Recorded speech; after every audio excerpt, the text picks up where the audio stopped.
అది 2014 నుంచి 2019 మధ్యకాలం చంద్రబాబు ముఖ్యమంత్రిగా ఉన్న సమయం.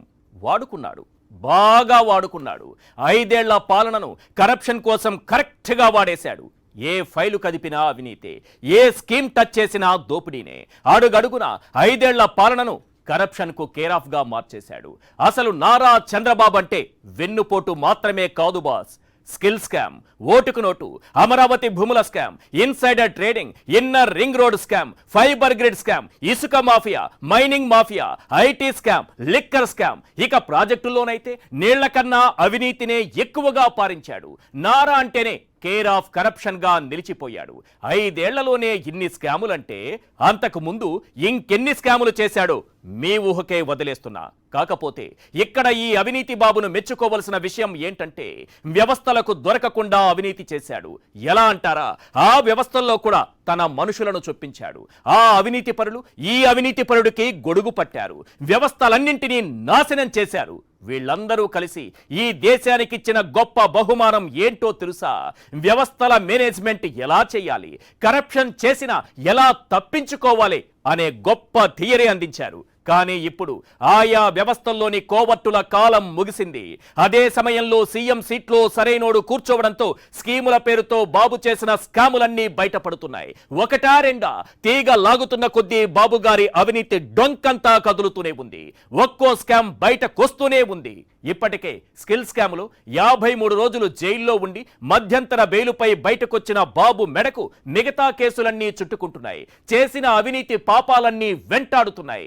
అసలు స్కాములు చేయడంలో బాబు ఫాలో అయ్యే స్టైల్ ఏంటి? స్కిల్ స్కామ్ నుంచి తాజాగా బయటకొచ్చిన శాండ్ స్కామ్ వరకు అన్నింటికీ ఒకే ఫార్ములా అప్లై చేశాడా? దొంగతనం చేసే ప్రతోడికి దొంగతనం చేయటంలో ఒక స్టైల్ ఉంటుంది. దొంగలంతా చేసేది దొంగతనమే అయినా ఆ దొంగతనం చేయటంలో ఒక్కొక్కరిది ఒక్కో స్టైల్. గ్రిల్స్ తొలగించి ఇంట్లో చొరబడే శైలి ఒకరిదైతే తాళాలు బద్దలు కొట్టి ఇళ్లను గుల్ల చేయటం మరొకరి శైలి. బాబుగారు చేసే అవినీతికి కూడా ఒక స్టైల్ ఉంది. అదేంటో తెలుసా? చేసే ప్రతి అవినీతికి అభివృద్ధి అనే ముసుగు తొడుగుతాడు. లేదంటే ప్రజలకు మేలు కలుగుతుందని భ్రమలు కల్పిస్తాడు. అది నిజమని నమ్మేంతలా ఎల్లో మీడియా ప్రచారం మొదలు పెడుతుంది. పదే పదే అదే విషయాన్ని భారీ హెడ్డింగులతో జనంలోకి వెళ్లేలా ప్రచారం చేస్తుంది. అవును, అది అభివృద్ధే, దాంతో మనకు మంచే జరుగుతుంది అని ప్రజలను నమ్మించేలా చేస్తారు. ఇక అప్పుడు అసలు కథ మొదలవుతుంది. అప్పుడు బాబు గారు తన చేతివాటం చూపిస్తారు. స్కిల్ స్కామ్ నుంచి మొదలు పెడితే ఇసుక వరకు అన్ని స్కాముల్లోనూ యాజ్ ఇట్ ఈస్ గా ఇదే ఫార్ములా ఫాలో అయ్యాడు బాబు. నమ్మకం కుదరట్లేదా? అయితే సింపుల్ గా బాబు గారి అవినీతి స్టైల్ చెబుతాను, వినండి. ముందుగా అమరావతి స్కామ్. ప్రపంచ స్థాయి రాజధాని నిర్మిస్తానని చెప్పాడు. అది జరిగితే మన తలరాతలన్నీ మారిపోతాయన్నాడు. ముందుగానే రాజధాని ఎక్కడ అన్నది తన వర్గానికి లీకులిచ్చాడు. వాళ్లతో ముందుగానే అక్కడ భూములు కొనిపించాడు. ఆ తరువాత రాజధాని ఎక్కడన్నది ప్రకటించాడు. దాన్నొక రియల్ ఎస్టేట్ వ్యాపారంగా మార్చేశాడు. ఇన్నర్ రింగ్ రోడ్ స్కామ్ కూడా అందులో భాగమే. తాత్కాలిక భవనాల పేరుతో మరింత దోచేశాడు. ఇక స్కిల్ స్కామ్. ఈ కేసులో బాబు 53 రోజులు జైల్లో ఉన్నాడు. మళ్లీ త్వరలో లోపలికి వెళ్లబోతున్నాడు. ఇది కూడా అంతే. స్కిల్ పేరుతో యువత భవిత మార్చేస్తానన్నాడు. సిమెన్స్ పేరు చెప్పాడు. వాళ్ళు 3,300 కోట్లు ఇస్తారన్నాడు. ప్రభుత్వానికి 10% వాటా అన్నాడు. వారితో ఒప్పందం అన్నాడు. తీరా చూస్తే వాళ్లతో ఒప్పందమూ లేదు, వాళ్ళు పైసా ఇవ్వనూ లేదు. ఎందుకంటే ఇలాంటి ఒక ఒప్పందం ఉందన్న సంగతే వారికి తెలియదు. ప్రభుత్వ వాటా పేరుతో 371 కోట్లు విడుదల చేసి వాటిని షెల్ కంపెనీల్లోకి మళ్లించేసి ఆ తరువాత వాటిని కొంత సొంత ఖాతాల్లోకి మళ్లించాడు. 27 కోట్లు పార్టీ అకౌంట్లోకి మళ్లించేశాడు. దోచేయడంలో ఇదో రకం స్టైల్. చంద్రబాబు అవినీతి పుట్ట పగులుతున్న వేళ కొన్ని ప్రశ్నలు వినిపిస్తున్నాయి. అవేంటో ఒక్కసారి మనం స్క్రీన్ పైన చూద్దాం. స్కిల్ పేరుతో 371 కోట్లు ఎలా దోచేశారు? ఇన్నర్ రింగ్ రోడ్డు అలైన్మెంట్ ఎందుకు మార్చారు? ఫైబర్ గ్రిడ్లో అక్రమాలకు ఎలా తెరలేపారు? ప్రతి అవినీతికి అభివృద్ధి అనే ముసుగు ఎలా వేశారు? చంద్రబాబు అవినీతి కథలు బయటపడుతున్న వేళ వినిపిస్తున్నటువంటి ప్రశ్నలివే. మహాత్మా గాంధీకి వారసుణ్ణి, చేతికి వాచి కూడా లేని పేదోణ్ణి అని చెప్పుకునే బాబుగారి అవినీతి బండారం ఒక్కొక్కటిగా బయటపడుతూనే ఉంది. 100 గొడ్లను తిన్న రాబందు ఒక్క గాలివానకు పడిపోయినట్లు 14 ఏళ్ల పాటు ముఖ్యమంత్రిగా లక్షల కోట్లు వెనకేసుకున్న బాబుగారు 371 కోట్ల స్కామ్ లో అడ్డంగా దొరికిపోయాడు. ముందుగా స్కిల్ స్కామ్ గురించి మాట్లాడుకుందాం. ఇందులో సూత్రధారి ప్రధాన లబ్ధిదారు చంద్రబాబే. మరి ఈ స్కామ్ కు వేసిన ముసుగు ఏంటో తెలుసా? యువతకు భవిత.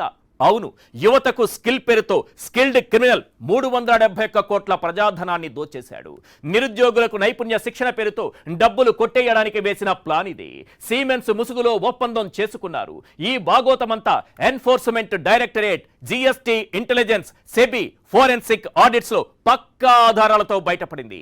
మొదట 3,300 కోట్లని చెప్పారు. తెరపై సిమెన్స్ కంపెనీ పేరు చూపించారు. నాటి బాబు ప్రభుత్వం చెప్పే దాని ప్రకారం అయితే సిమెన్స్ 90% నిధులు, ప్రభుత్వం 10% నిధులు విడుదల చేయాలి. కానీ ఆ కంపెనీ పైసా కూడా విడుదల చేయకుండానే ప్రభుత్వం నుంచి 371 కోట్లు విడుదల చేసింది. నిబంధనలకు విరుద్ధంగా ఈ నిధులను రిలీజ్ చేశారు. దీనిపై నాడు అధికారుల అభ్యంతరాలను సైతం పట్టించుకోలేదు. తప్పుడు డాక్యుమెంట్స్ తో ఒప్పందాలు చేసుకున్నారు. ప్రభుత్వ జీవోకు అగ్రిమెంట్ కు చాలా తేడాలు ఉన్నాయి. అగ్రిమెంట్ లో జీవో నెంబర్ ను చూపించలేదు. జీవోలో ఉన్న అంశాలు అగ్రిమెంట్ లో పొందుపరచలేదు. Siemens company training module discount ఇస్తామని చెప్పారు. ఎక్కడా కూడా గ్రాంట్ ఇన్ ఎయిడ్ పెడతామని చెప్పలేదు. కేబినెట్ అనుమతి లేకుండానే స్కిల్ డెవలప్మెంట్ కార్పొరేషన్ ఏర్పాటు చేశారు. కార్పొరేషన్ ఏర్పాటులో విధి విధానాలు పాటించలేదు.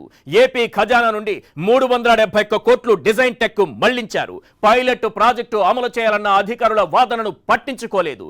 ఇలా అడుగడుగునా నిబంధనలు తుంగలో తొక్కారు.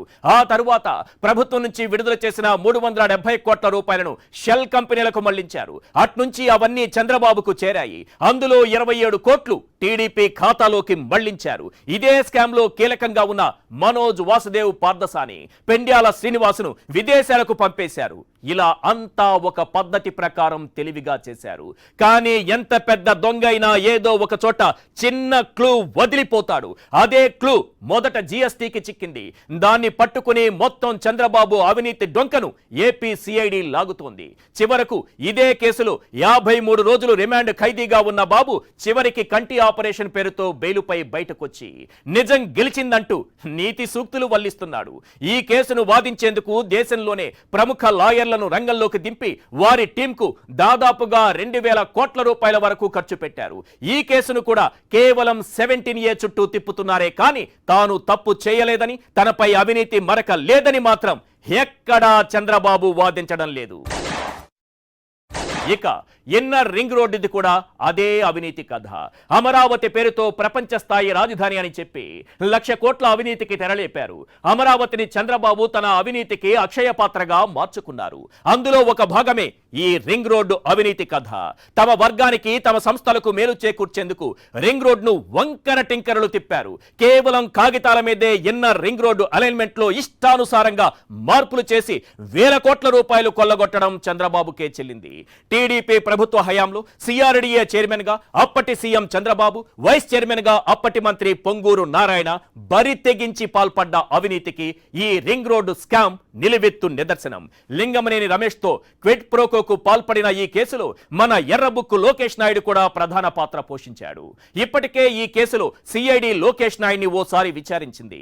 లింగమనేని భూముల మార్కెట్ విలువ 177 కోట్ల నుంచి 877 కోట్లకు, రాజధాని నిర్మాణం అనంతరం ఏకంగా 2,130 కోట్లకు చేరేలా ఇన్నర్ రింగ్ రోడ్ అలైన్మెంట్ ను మార్చారు. అలాగే మార్కెట్ ధర ప్రకారం హెరిటేజ్ ఫుడ్స్ 9 ఎకరాల విలువ 4.5 కోట్ల నుంచి 22.5 కోట్లకు పెరిగింది.